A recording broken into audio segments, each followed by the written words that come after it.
Hi friends, எல்லாருக்கும் ஒரு வணக்கம். சொன்னேன்னு ஃப்ரெண்ட்ஸ், அந்த லவ் சீரீஸோட செகண்ட் பார்ட் இது. எப்படின்னா, அந்த பொண்ணு வந்து ரொம்ப அதீத அன்பை கொடுக்குறான்னு சொன்னேன். அவன் வந்து அவனோட கட்ஸ்லேருந்து வெளில வரலன்னு சொன்னான் இல்லையா? ஆமாம் ஃப்ரெண்ட்ஸ், அதுதான் வந்து உண்மை. எப்படின்னா, அவனோட கட்ஸ்லேருந்து அவன் வெளில வரல. ஆனால் அந்த பொண்ணு அவனுக்காக எல்லா கட்ஸும், தன்னுடைய சுயமரியாதைனா என்ன, அவள் வந்து என்ன செய்கிறா அப்படின்னா, பாசத்துக்காக வந்துட்டு ஏங்குறா. அது வந்து அவனுக்கு வாடிக்கையாக போகுது. எப்படின்னா, ஒரு சின்ன சண்டை வந்தால் கூட அதை பெருசுப்படுத்திட்டு அது ஒரு 5 hour அந்த மாதிரி அவளை வந்து கண்டினியூவாக இப்படியே ஆகுது. ஒரு கட்டத்தில் இந்த பொண்ணுக்கு மேரீடு, இவ வந்து மேரேஜ் வருது, இவ வந்து இன்ஃபார்ம் பண்ணுறா. அவன் என்ன சொல்கிறான், ஓகே பண்ணிக்க அப்படின்னு சொல்கிறான். எந்த பையனுமே அந்தமாரி சொல்ல மாட்டான். ஏன் அப்படின்னா, அவன் என்ன பண்ணியிருக்கான், அவன் மேரேஜ் பண்ணியிருக்கான். அதனால் இந்த பொண்ணை மேரேஜ் பண்ண சொல்கிறான். ஆனால் அந்த பொண்ணு ஃபீல் பண்ணுறா. என்ன இப்படி சொல்கிறான், அவள் வந்து என்ன சொல்கிறா அப்படின்னா, நீ என்ன எங்கேயாவது கூட்டிகிட்டு போயிடு, இல்லை நம்ம போய் கல்யாணம் பண்ணிப்போம் அப்படிலாம் சொல்கிறா. ஆனால் வந்து அவன் வந்து அதை அக்செப்ட் பண்ணல. அவன் என்ன சொல்கிறான் அப்படின்னா, அதுக்காக ஒரு சின்ன சண்டையை அந்த பொண்ணுக்கிட்ட க்ரியேட் பண்ணுறான். பேசாமல் அவாய்ட் பண்ணுறான். மந்த்து கணக்காக இது தொடருது. இந்த பொண்ணு ரொம்ப நொந்து போய் சூசைட்லாம் அட்டன் பண்ணுறா. ஆனால் வந்து அதில் இருந்தெல்லாம் காப்பாற்றிடுறாங்க ஃபேமிலியில். ஆனால் என்ன ஒரு பெரிய இதில் ஒரு கஷ்டம்னு வச்சுங்களேன் ஃப்ரெண்ட்ஸ், அவங்க ஃபேமிலியில் வந்து அவள்கிட்ட கேட்குறாங்க, ஏம்மா ஏன் இது மாதிரிலாம் பண்ணுற, என்னாச்சு உனக்கு? அப்பா அம்மா எவ்வளோ ஃபீல் பண்ணுவாங்க தான் பொண்ணு இந்தமாதிரி பண்ணிக்கும்போது. ஆனால் அவள் என்ன சொல்கிறா அப்படின்னா, அவள் வந்து எப்படி ஃபீல் பண்ணுறான்னா, இதை வந்து ஓப்பனாக சொல்ல முடியல. பெண்களுக்கான ஒரு மிகப்பெரிய ஒன்று, நம்ம ஓப்பனாக அந்த டாக்கை வந்து பேச முடியாது இல்லையா? அந்த மனசோட ரணம் அவளுக்கு மட்டும்தான் புரியும். அந்த இடத்துல அவளால் சொல்ல முடியல. சரின்னா அவளும் சொல்லலை. அவங்க வீட்டில் ஆனால் ரொம்ப கம்பல் பண்ணுறாங்க, இல்லைம்மா அந்த பிரச்சனை இந்த பிரச்சனை அப்படின்னா அவள் மாற்றி மாற்றி சொல்கிறான். ஆனால் ஒரு கட்டத்தில் என்ன பண்ணுறாங்க அப்படின்னா, இல்லைம்மா நீ மேரேஜ் பண்ணிக்க, நம்ம அலைன்ஸ் பார்ப்போம் அப்படிங்கிறாங்க. அவங்களும் ஃபோர்ஸ் பண்ணுறாங்க. ஏன் அப்படின்னா, அவங்களுக்கு ஏஜ் ஆக ஆக நம்ம குழந்தைய பிற்காலத்தில் யாராவது பார்த்துக்கணும் அப்படிங்கிறதுக்காக அவங்க யோசிக்கிறாங்க. அப்புறம் ஒரு கட்டத்தில் இவன்கிட்ட ரொம்ப ஃபோர்ஸ் பண்ணி கெஞ்சி பார்க்குறா, முடியல. நம்ம என்ன ஃபோன் பண்ணுறதுன்னு அவாய்ட் பண்ணுறதில்ல, நம்ம அவாய்ட் பண்ணுறான். நம்பரை வந்து பிளாக் பண்ணுறான். இருக்கிறதுலே ஒரு பெரிய ஒரு கஷ்டமான விஷயம் என்ன தெரியுமா ஃப்ரெண்ட்ஸ், அந்த நம்பரை பிளாக் பண்ணும்போது அந்த பொண்ணோட மனசு எவ்வளோ பாதிக்குன்னு சொல்லுங்களேன்.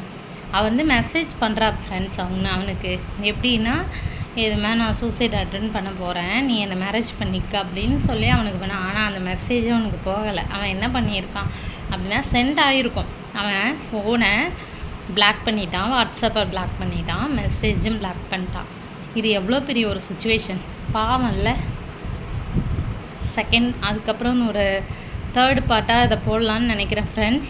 இல்லை கண்டினியூ பண்ணுறதுனா நான் கண்டினியூ பண்ணி சொல்கிறேன். எப்படின்னா, அதுக்கப்புறம் பார்த்திங்க, இந்த பிரச்சனை சால்வ் ஆகுது. அவள் வந்து என்ன பண்ணுறா அப்படின்னா, அவன் பேசலை, 6 month ஆகுது. அதுக்கப்புறம் அவள் அலைன்ஸ்க்கு ஒத்துக்கிறா. ஆனால் அவளுக்கு மனசில் இவன் மட்டும்தான் இருக்கான்.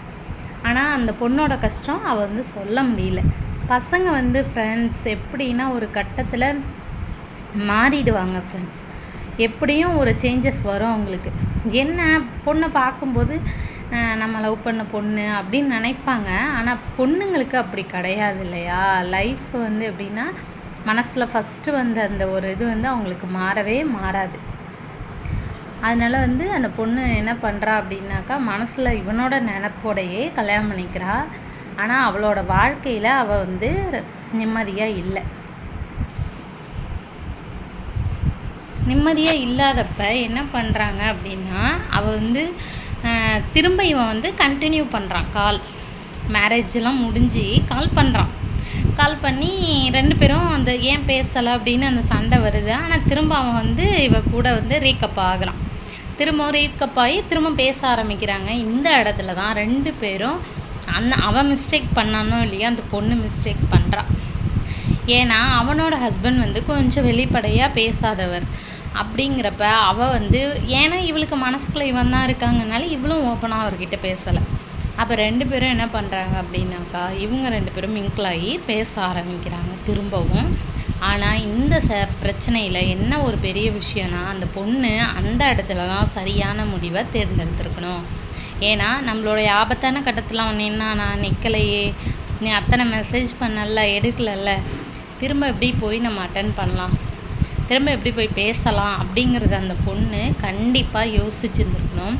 அதுவும் ஒரு மேரேஜான பொண்ணு கண்டிப்பாக தான் ஹஸ்பண்ட் கிட்ட எல்லா வித அன்பும் கிடைக்கும். அதுக்கு முழுக்க முழுக்க நம்ம கையில் தான் இருக்குது. எப்படி அப்படின்னா விட்டு கொடுத்து போகணும், சகிப்புத்தன்மையும் இருக்கணும். அதுக்காக அவங்களுக்கு அடங்கி போகணுன்னு நான் சொல்லலை. நீங்கள் அன்போடு பாருங்கள், அன்போடு அவங்களோட பேசி பாருங்களேன், அவங்களோட அன்பு உங்களுக்கு புரியும். சில பேர் வந்து கரடு முரடாக அன்பை வந்து வெளிக்காட்ட தெரியாது ஃப்ரெண்ட்ஸ், ஜென்ஸ்க்கு. ஆனால் வந்து உண்மையிலே நம்ம மேலே கொட்டி வச்சுருக்கிற அன்பை வச்சுருக்கிறது மனைவி மேலே கணவன் மட்டும்தான். அதுவும் நம்ம பேரண்ட்ஸ் வந்து பார்த்து கல்யாணம் பண்ணுறாங்களே, அதில் ஒரு சிலது வேணால் பிழையாகலாமே தவிர எல்லாமே பிழையாகாது ஃப்ரெண்ட்ஸ். அது வந்து லைஃப்பில் வந்து நிறைய பேருக்கு கிடைக்கக்கூடிய ஒரு கிஃப்ட்டு. அதுவும் நீங்கள் வந்து ஹஸ்பண்ட்ஸ்கிட்ட வந்து பார்த்தீங்க அப்படின்னாக்கா, சில பேர் வந்து சில பேர் நினைப்போம் என்ன சில இதெல்லாம், அதாவது ஒரு நம்மளோட பர்த்டேவாக இருக்கட்டும், வெட்டிங் டேவாக இருக்கட்டும், இல்லை ஒரு ஸ்பெஷல் டேவாக இருக்கட்டும், நமக்கு கிஃப்ட் பண்ணல அப்படிலாம் நம்ம ஃபீல் பண்ணுவோம். ஆனால் வந்து அந்த மனசு வந்து நம்ம சொல்லுவோம், வருத்தப்படுவோம். ஆனால் பட் வந்து அவங்களுக்கும் இருக்கும். ஆனால் அதை வெளிக்காட்ட தெரியாது. அதே நீங்கள் கொஞ்சம் இது பண்ணி பாருங்களேன், மூவ் பண்ணி பாருங்களேன், லைஃப்பை ரொம்ப அழகாக இருக்கும். ஆனால் உங்களுக்கு ஒன்றுனா துடிக்கிற முதல் இதயம் அந்த இதயமாக தான் இருக்கும். அதனால் எந்த ஒரு பொண்ணும் தப்பான ஒரு இதை சூஸ் பண்ணிடாதீங்க லைஃப்பில். அதுவும் மேரேஜ் ஆனதுன்னா ரொம்ப ரொம்ப கேர்ஃபுல்லாக இருங்க ஃப்ரெண்ட்ஸ். ஒரு வார்த்தையில் நம்மளுடைய வாழ்க்கையும் தலையெழுத்தும் மாறி போயிடும். இதை வந்து கண்டிப்பாக நான் உங்கள்கிட்ட ஷேர் பண்ணணும். ஏன்னா தனியாக இருக்கிற எத்தனையோ பெண்கள் இன்றைக்கி லைஃப்பில் வந்து அதிகமாக பாதிக்கப்படுறாங்க. நம்ம வந்து நம்மளுடைய வாழ்க்கையில் பல பேர் நம்மள்ட்ட எப்படி விதமாக பேசுவாங்க ஃப்ரெண்ட்ஸ். ஆனால் நம்ம மனசில் நம்மளோட ஃபேமிலி, நம்மளோட ஹஸ்பண்ட், நம்மளோட குழந்தைங்க அப்படிங்கிற எண்ணம் மட்டும்தான் இருக்கணும்.